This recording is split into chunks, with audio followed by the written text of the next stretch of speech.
Hey guys, it's Aline. It's Thursday, okay? What will that be? 16th of February, okay? I am doing the thing with my wool different colors, and I thought I might as well do this, explain what it is I'm doing, and maybe do a little witchy check-in along the side as we proceed here.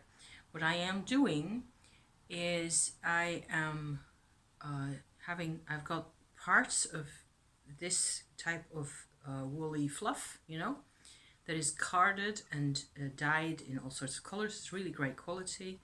I order those from a shop not too far from here, but I do order them online. So maybe you can actually see that there is 4 different shades here: a red, a blue, and 2 violet ones, like so. So, of course, it's not really the same huge bright color as it is in real life, of course, but you can still tell a bit, right? I'm in the sun because I want to, and the sun just came out all of a sudden. It was raining. They predicted rain for the rest of the day. So, yeah. So I've got a couple more. I'm going to combine all these, but I will show you what I'm doing as I continue, talking about my things. And the idea is to combine all these colors, so these as well, into one yarn with a sort of slightly coarser gray wool, which I've got over here. It looks like so. So this is unwashed and undyed sheep's wool that looks in the thread exactly as the same color as this does. So a bit like a hazelnut cappuccino type of an idea. And sometimes there's color variations in there, and you get slightly darker bits, which maybe you can be able to see. In the middle there's a bit darker bit, depending as you know how you want to work with this stuff. The other threads that I got, okay, here's a piece that actually is really way browner. See, those are actually apparently from the same fleece or the same animal, quite likely to this that they are from the same animal, okay? The thing is, why I'm doing this now is that I had another yarn completed, and it is right by my side here, so I can just go get it. It looks like this. Nope, I have to actually take it off. It's drying. So this is one of my final results now, that contains the gray version as well. You may be able to recognize that color in there. And the other color is a lot darker. It is the same type of wool, fairly soft, nice to handle, nice to be knitting and using for all sorts of kit. And I put some color in there. In this particular case, you may be able to see that like this. There's bits of pink and orange and purple in there. So the other yarn, there's a yarn in this that is kind of the gray wool that I showed just now, with silk bits in. So the color in this is actually mostly silk, except for the purple. And the dark wool with the purple in is just a combination that makes me really happy to be working on. And I've got some left, and I will be making a lot more of that. And this lot over here with all the colors, so this as well, is like gonna be like what? 1, 2, 3, 4, 5, 6, 7, 8, and there's a little smidge of something else green. So 9 colors in all, okay? that I'll be incorporating into the gray yarn. And then all that will be, I suppose it will be a bit brighter and a bit more peppy than this. This is already coming out quite nice with the silk. The silk is very shiny. So I'm just having tons of fun here. What I'm trying to show you, I'll just stick this over here now, is how I get from a big ball of each of these, okay, each of these floofs of, you have to prepare before you can make this into a yarn, okay? You get this in like a ball of twisted carded fleece, basically. So it looks like that.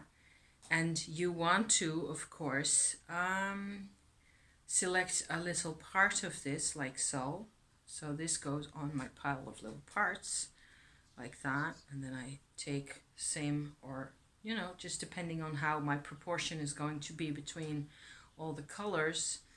A bit less of the greens, I think, and a bit more of these two. These are my two of my favorite types of yarn that I've been using so far. It's just glorious. There's a little pink one that I ordered as well last what was it, September, October, somewhere. I ordered a whole pile of these colors, and it's just endless joy. I am very much a color girl. Oh yeah, I just can look at this all day long.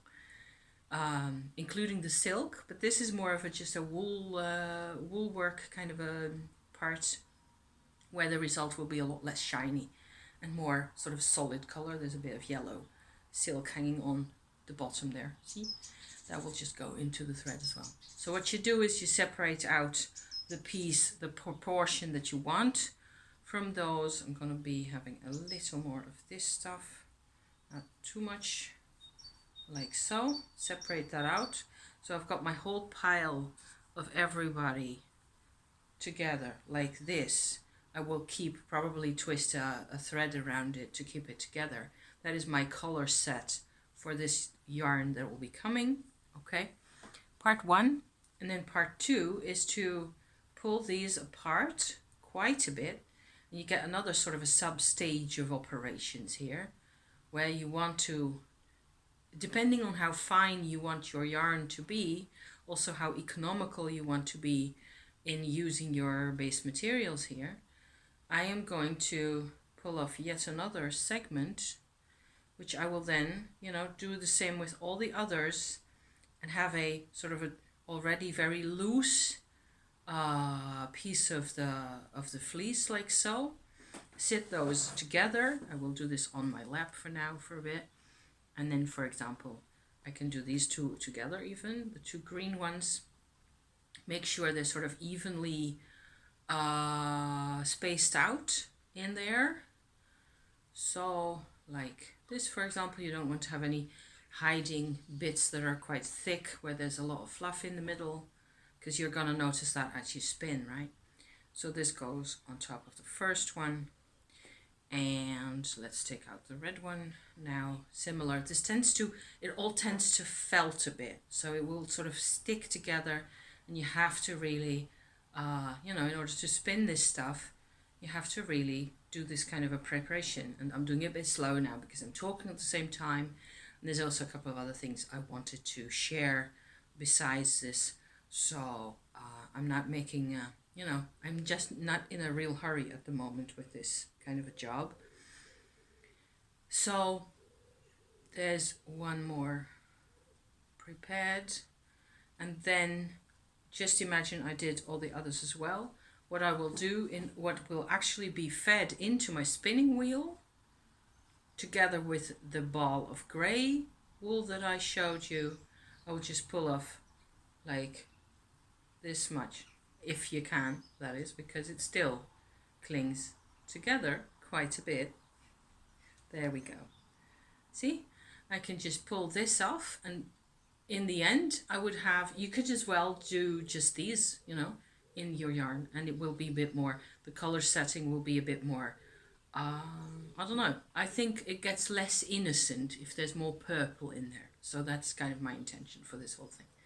So this, then again, you have to, the more you pull it apart, the finer it will be, you will be able to spin it right in with everything else. So yeah, I do basically the same thing with my silks as well. I just enjoy this a lot. I have been, realizing over the past period of time, again, also yesterday in particular, I've been having, I haven't been on that much in the past couple of days because I had a really rather severe bout of sciatica, and it's been a long time since I had that kind of neuralgic pain. So it has bothered me no end. Actually, it was a friend of mine over on who's got her own channel on the other side of the planet that I got to know through Facebook, who advised me to use carnelian, to carry around carnelian in my pockets I did that yesterday. That definitely helped. But there were a couple of other issues that just needed also to be resolved, really.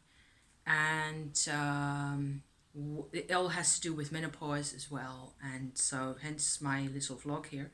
It's menopause is not to be sneezed at.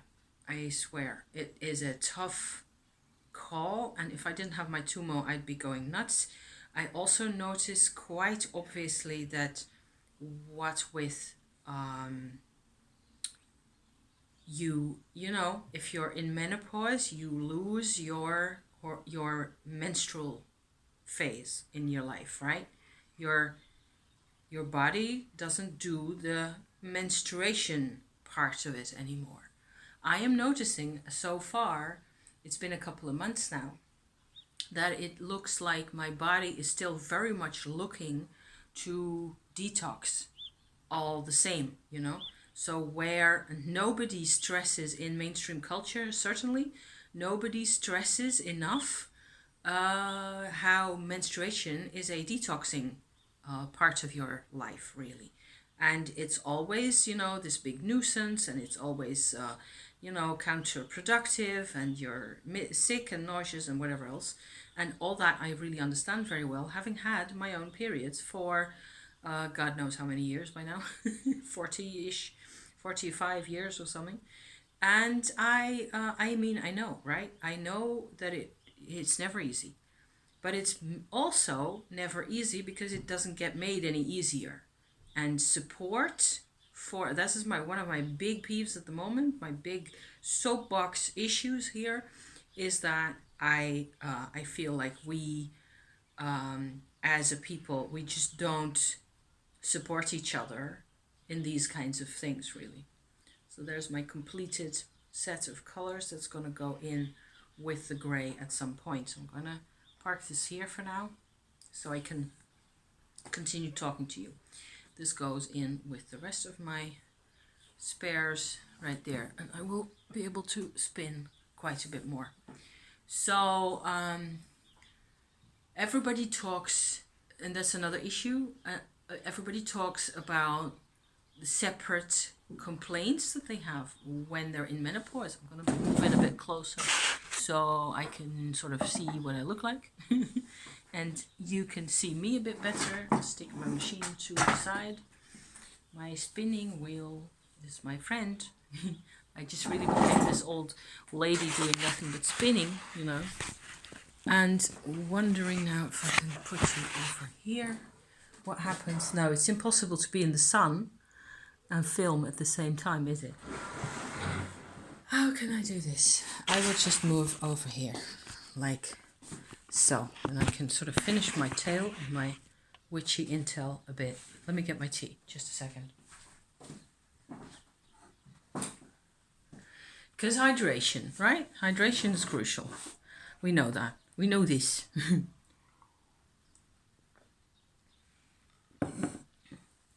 No support for people in this kind of situation. And I'm noticing, so what I'm trying to do here is to show how things are for me and what's changing. And I have to just pay extra attention because I think there's still a cycle. It's not like your cycle, the menstruation part of my cycle has disappeared so far as I can tell, right? That doesn't mean that my hormonal cycle or the changes in my hormonal state of affairs, right, through the month, that would suddenly become completely equalized or flattened or straightened out, and that there wouldn't be any changes. So I think there's a part of the month still where I would probably otherwise have had a menstruation, where now I am just way more sensitive. And what happens is, if I have other issues going on at the same time, this has happened to me a couple of times already, I get constipated, okay? Not the most cheery of subjects, but it's very human and very normal. And then after that, I get this huge detox. My body, my lymphatic system, okay, noticeable because of my tonsils that I've already talked about 300 times. Trying to get this stuff sorted out in my body. And because if there's moments in time in that particular part of the month, right, I do not get a period anymore, but I have other visible signs where I just have to relax, be outside enough, have fresh air, but especially not too much, if possible, in my life, have to deal with stress and problems and things that scare me. I think that is the fundamental issue at hand for me in my life. And it may be something else if this is you, in one way or another. There may be whatever, what it is that you need to be watching out for, because you've been around on the planet for half a century. So right? There's things that just freak us the way the fuck out. And when that happens, it becomes, for me, I get a stressed physiological response. If I'm scared enough, I don't even have to notice that I am actually afraid of anything. That's the tricky bit, This is what I really came out to say today. Because this freaks me out, that I have issues with things, and it's all part of a huge plan and a huge witchy path and a huge vibrational path and the Akashic records and the past lives and all the 100 yo-yos at the same time. Even with journaling and cards and video making and all the bloody rest of it, and chats with my husband, and he's, trying to be available, and I have the hardest time in the world keeping track of what things are like for my belly, for my nether regions, the parts that include my stomach and down from there, below the equator. It's a different planet. I have no idea what's going on down there, what they want, what they need, if I can talk to them. I have no idea. So yeah, so it was tough. And then I get constipation, I get neuralgia, nerve blockages in my spine, in my hip joints, where it all hinges around each other, not just your hip joints themselves, but into your hip bones, and from there to your spine and all that, because I carried heavy boxes for a while in my life. It was a bit too much, or twice as much as I should have been allowed to handle, really, at that time. And so there's some nerve damage there, probably. Nobody's ever said, and it doesn't normally bother me, except if I just... Okay, so I've taken a couple of measures, and since doing the measures, everything has improved. One of my measures is that if I have the constipation type issue, I can tell, right? Because that's a very different kind of a mode from normal for me.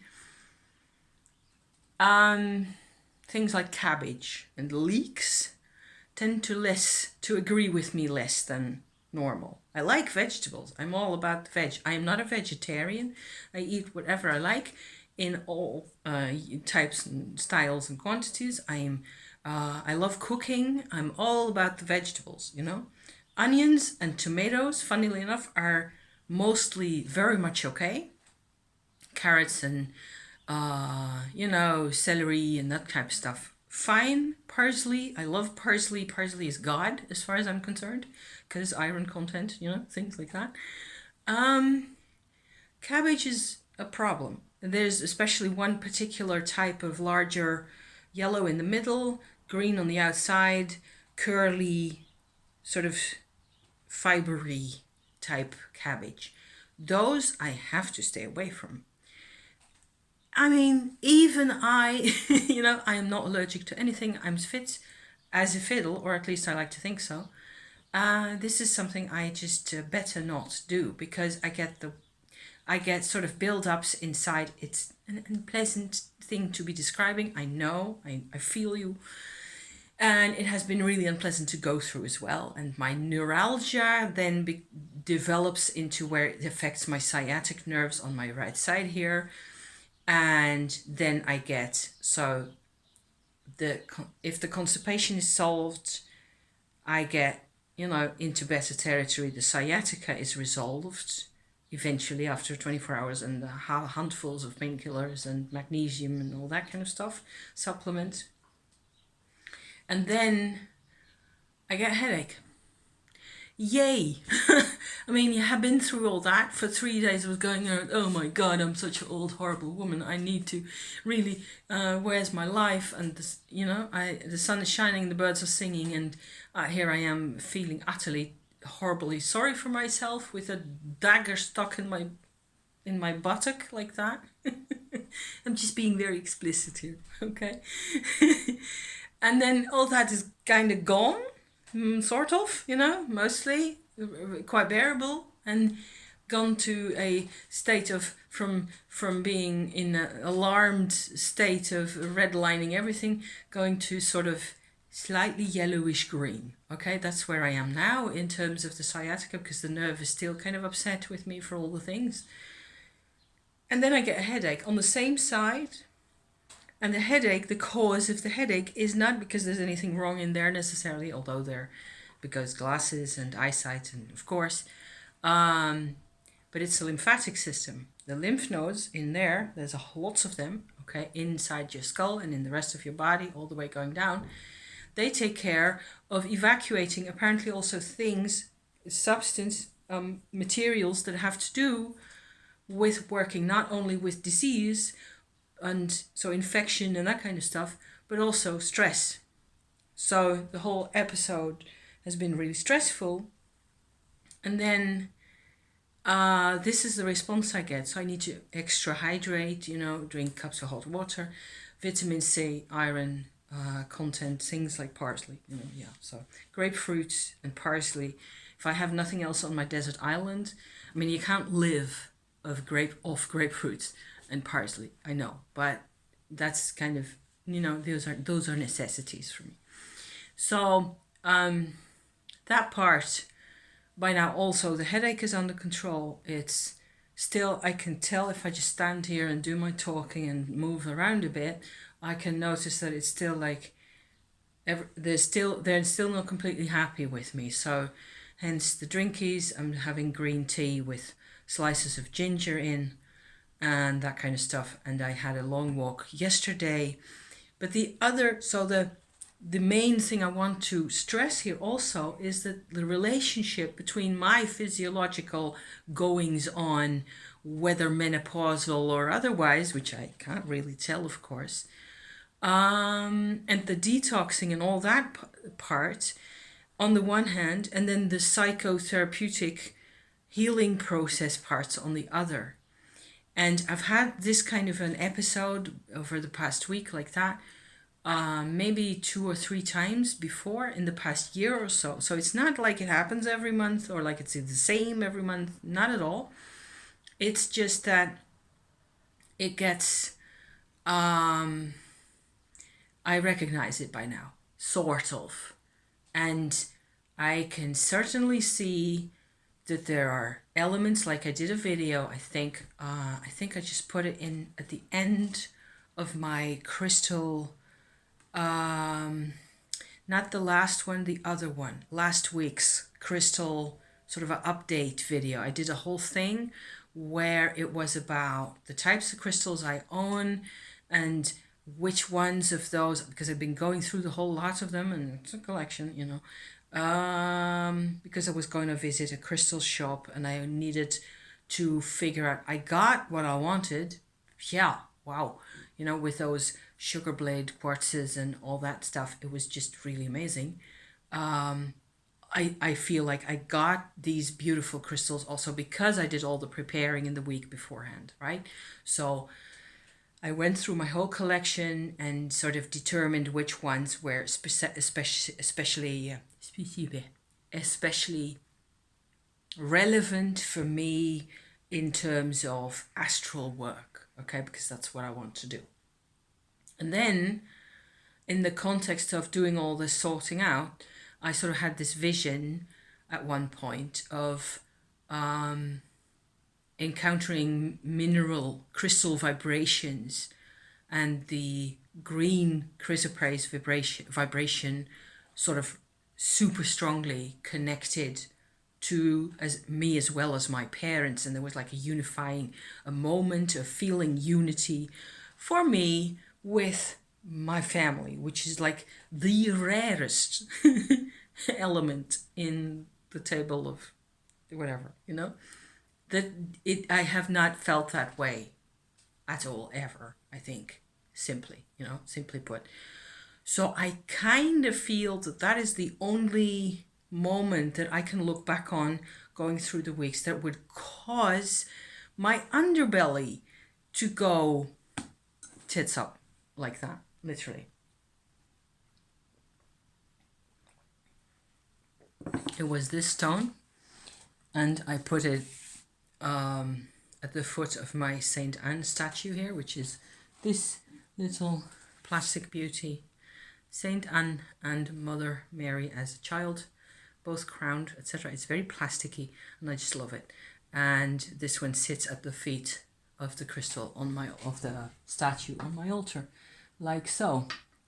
And that is just perfect. That green stone is my best example. I've got a couple of others, also little ones. And I hesitated slightly, but I had enough chrysoprase stones. I have got this vibrational connection, so I do not need that many, of that type of stone, because I've got it all, if you like, Very rambly here, I feel. But, okay. I don't think there was anything else going on at the time, particularly, that was going to impact me, that impacted me, or that had this kind of an effect on me, that my whole underbelly needed to lock up. This does, however, ring a bell, as like the previous time. There's one other time, like maybe 4 or 5 months or so ago, I think after the summer, where I went through exactly the same thing, and there was a vibrational experience that sort of transmuted without me really realizing how deep it goes into an emotional read/underbelly experience. And boom, there I go. And I'm a week, trying to sort my stuff out and trying to get myself, trying to be, my normal, happy, perky self again, which I think I should be, I not should as in I have to, but should because I like to. I like much better to be sitting in the sun and talking to you, and with my wool, my fluffies. We're planning a little trip for somewhere at the end of March. We'll be probably booking a hotel room for a couple of nights, Happy things. It's springtime is coming, and yowzer, and life is gorgeous. My life tends to be really gorgeous. So I get upset and annoyed, to be frankly, to just feel miserable like this. So I don't think lots of people share about the intel about the whole exact detail of the process, but I do really feel that the chrysoprase incident, connected to this whole story, to today, which then necessitates me to realize the importance of said fact, okay, of this vibrational issue. And I think that is the whole point, that I was supposed to be, sort of squeezed and hurting and, miserable, in order to draw my attention to the fact that this is how important this thing is to the whole physiological manifestation that you are actually presently looking at. Thank you for that, by the way, for being part of my manifestation. It's very, very strange. And I have occasionally before encountered moments where you just run into. I tend to be a rationalist because too much information and all the things going on, and if I don't have a organized brain, sort of. This is an organized brain, kind of. If I'm capable of talking about things, then I'm kind of. I tend to be a rationalist. I tend to be a pragmatist. I tend to not. I don't always believe in my own stories right off the bat. I don't. It has to be, sort of consistent, and then, yeah. So, yeah, so that's what I really wanted to talk about. I had another thought. I had a couple of other thoughts that I wanted to share other than this whole thing here. I think this was really my most important sort of vloggy, witchy check-in kind of a deal at the moment. I will also get back to reconnecting with my other crystals, my wonderful sugar blades and all that. It's just completely off the chart, gorgeous, and so much going on the whole time. I've been using tarot to really good effect, also analyzing, what's going on sometimes, or just giving myself a bit of a boost, or giving myself some courage. The main other thing that I think that I want to just mention now, how far am I in? Half an hour, okay. Just a bit longer, okay. I was watching somebody else's video. Don't even remember her name at the moment. Carmen, I think. Yes. I'll put the link to the video down below because there was going to be a part 2 as well about the Tower card, okay? So it's kind of appropriate to link in with my whole chrysoprase tower. Maybe that is a nice title for this whole crazy thing here. I just watched her video. It's like also 40 minutes or so, which is more or less what I plan to do here. Great intel, historical background, tarot, Marseille, Minchiati, historical developments of tower cards, different ones, connecting those to different mainly Christian symbology, also from a feminist perspective. That is from a woman experienced, historical background, which I thought was pretty awesome. I connect to this in so many levels. And she basically proposed that the Tower card, as we know it historically, so goes back to a Saint Barbara symbolism that I don't really know enough about. I mean, I'm sort of halfway familiar with some of those saint lives, that you can look up just as easily because they're, it's all on Wikipedia anyway.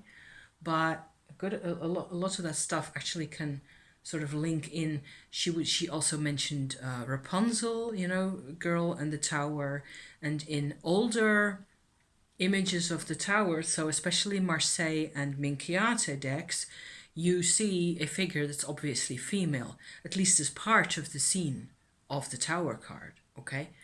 And so that is more or less the setting that she's talking about. And in connection to that, and this is what's really fascinating to me, because she mentions that a lot of the books about tarot and the analyses that are given for the meanings, the occult or esoteric or whatever you want to call it, meanings of cards that we use nowadays, okay? Up to the 70s of the previous century, were nearly always written, or 100% written, by the male side of the population. Whereas the cards were used before, certainly in divinatory practices, by the females of the population. And as she mentioned in her video, there was a huge difference in literacy. I am very much about this also because of my own past life kind of a thing that I have going back in time. There's past lives videos about my experiences with that on my channel that go back a bit, but in the sense that they're a couple of years old by now. But these are still very much they're still relevant. This is still, I have had a soul retrieval experience where I reconnected with a soul part of mine that was fundamentally part of a traveler gypsy tribe at the time. And this is it's been a huge deal, and it's been a lot of effort getting that all integrated. And maybe I should do a review of my past lives experiences as it stands at this point. That would be a nice idea to be doing, actually. The fundamental concept that I wanted to point out here, that she also points out in her video, is the illiteracy of the female part of the population, right? Of a lot of them. And so, especially the card users in the old days, weren't literate people, at least not in the book writing and book reading kind of a dimension at all. And I suddenly went from being, reading, listening to this and observing what she's talking about and watching the pictures, we're looking at the, links and things, all the way to my own past lives, kind of a tribal traveler connection, to back to India, where there's a whole cultural, process whereby people are given particular kinds of, and I don't even know enough about the actual process, and it will be different depending on where you go. Indian subcontinent, Himalayas, okay, they use what's called initiation cards. If you type that in, initiation cards, that will probably direct you to HimalayanArt.org. That's a glorious website. They've got tons of images of those particular cards, of Himalayan art, of the figures and the styles and meditation styles and whatever else. The cards in particular are relatively small-sized cardboard products that contain a particular image. These are, they've been found apparently all over there. It's a really interesting concept also. I'm not sure how common they are. I notice now that I actually should do a bit more research into this whole thing to have a bit more, maybe I can also find some more intel and then stick links down there. You can, so you can look it up if you want to. The idea being, okay, of these two ideas, the initiation cards through the gypsy traveler line, potentially, but certainly the type of mindset, okay, suddenly connecting for me to the tarot in a much more direct and specific way, where your interaction with this type of card, with an image in this way, is very different if we are not used to using text the whole time. That was my other main idea for today. Still not 40 minutes. So I've got a great example here. This is some kind of a chocolate coconut confabulation, okay? It's a piece of cardboard, and I cut it out because I tend to occasionally glue this in my journal or on top of my journal to have color and, fun and food, and it's about food. So, it's fine. It's good.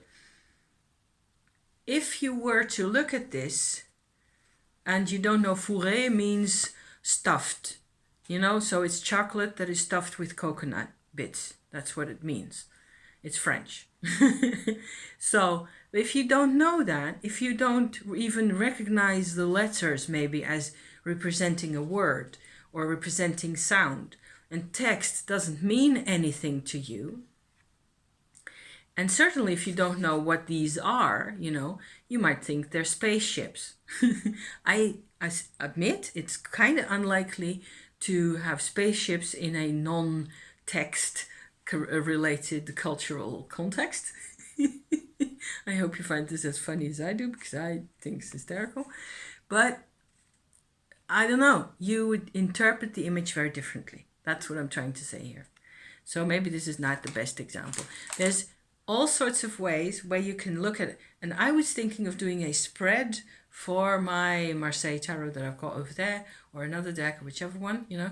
I think Marseille is still really good for this kind of thing. I think that is the appeal also, and the attraction of Marseille tarot, is that it sort of digs into your DNA to wherever this kind of approach is not the word, this kind of dynamic is either not the word either, but okay, it'll have to do, with imagery is hiding. Okay, inside us somewhere we have a visceral, very important connection to imagery, and it explains to me suddenly very much why I make oracle decks out of anything. I've compiled endless piles of little pieces of cardboard with printed images on them, where I like to think that they suggest something to me. And because I'm a brainy kind of a girl, I tend to first think of the academic perspective, right? But it's not academic. A large part of the whole card adventure isn't academic at all. And so I had this soul card. This is a very chrysoprase green, as you can tell, in the middle of the week. Soul cards, you know, type in soul cards. You can find those. If you don't know soul cards, where have you been? Okay. There's a non-verbal, non-logical, non-textual side to this thing that I haven't really explored. It's very much more immediate. It's much more visceral, you know? And this is a kind of thing that I tend to make. I had printed out lots of these little images. It's basically an empty shrine. I think this is a shrine in Brittany in France somewhere from a couple of years back. I worked on it with the computer in Paint, doing these like ectoplasm type things going on there. And then after having printed that out, I went over it just this week, doing the white sort of light languagey bits there with a brush and you know, some white ink. Really, I still think this is pretty neat. It's sort of this whole thing here, this white construction here represents my sort of my transformation process with, you know, working with my tumo also, and my spine and my nerve endings and all the rest of it. So I kind of think this makes sense. And I can also, I bought some more white and pale gray and pale blue markers that you can use to do similar type work. There's markers, gel markers, Sakura, that are really, really fine, and you can do the beautifulest fine little light languagey kind of patterns. And I just find it really relaxing, and it's the part of the astral connection, you know, in a way, in a very subtle way. I haven't really allowed myself to see it in that way, but yes, it is. And the whole thing, and the astral as well, is of course very much, for me, certainly part of the less textual kind of an approach, less of a less academic and less left brain and less you know, all those things. So I found this to be, I like to think now of my tarot cards as having a whole new extra dimension. And the cards I pulled this morning, which were like, what was it, the Magician and the Eight of Swords. You know, I think maybe that is why the Rider-Waite-Smith tarot cards have had this much of an impact, because nobody really wants to work with all the astrological positions, except if you're a Thothian, you know, then of course that kind of stuff is more up your alley. But what about, for example, the relationships between numbers, as if you do not see them as numbers in the minors, you know, the 8 and the 7 and a 2 and another 7. What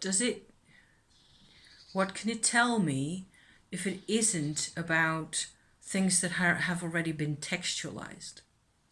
See what I mean? So yeah. So a food for thought. Thank you for watching. This will be it for today. And I think I'm going in the bath after all. I'll finish my drinky and then go in the bath. And I will be seeing you guys all next week again. Thank you so much for being here. I love you to pieces. And, be well, be safe. And enjoy what you can. See you next time. Ciao, ciao.